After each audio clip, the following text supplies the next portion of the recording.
குமரி மாவட்டம் தூத்துர் புனித யூத கலைக்கல்லூரியில் நடைபெற்ற வேலைவாய்ப்பு முகாமில் மாணவர்கள் ஆர்வமுடன் கலந்து கொண்டனர். தூத்துர் பகுதியில் உள்ள புனித யூத கலைக்கல்லூரி மற்றும் மத்திய தொழில் பயிற்றுனர் பயிற்சி நிறுவனம் சார்பில் வேலைவாய்ப்பு முகாம் நடைபெற்றது. இதனை கிள்ளியூர் தொகுதி எம்எல்ஏ ராஜேஷ்குமார் தொடங்கி வைத்தார்.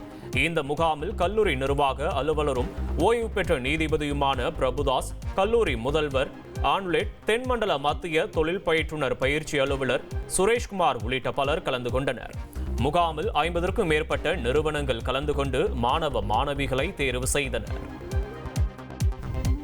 மாணவருக்கு கல்வி மற்றும் பயிற்றுவிக்கப்பட்டு கொடுப்பது போகாது, அவர்களுக்கு வேலைவாய்ப்பையும் ஏற்படுத்தி கொடுக்க வேண்டும் என்ற ஒரு நல்ல எண்ணத்தில் எங்களுடைய கல்லூரி முதல்வருடைய நல்ல உழைப்பின் காரணமாக கடந்த 3-4 வருடங்களாக வேலைவாய்ப்பு முகாம்கள் நடத்தி வருகிறோம். அதற்கு மத்திய அரசினுடைய போர்ட் நிறுவனம் எங்களுக்கு மிகவும் ஒத்துழைப்பாக இருக்கிறது. அவர்களுக்கு நான் இதன் மூலமாக நன்றியை தெரிவித்துக் கொள்கிறேன். அவர்கள் இந்த பகுதி மக்களுக்கு கடந்த ஆண்டு 400 எங்களுடைய மாணவர்களுக்கும் இந்த கல்லூரியை விட்டு சென்ற மாணவர்களுக்கும் மொத்தமாக 400 வேலைவாய்ப்புகள் ஏற்படுத்தி கொடுத்தார்கள்.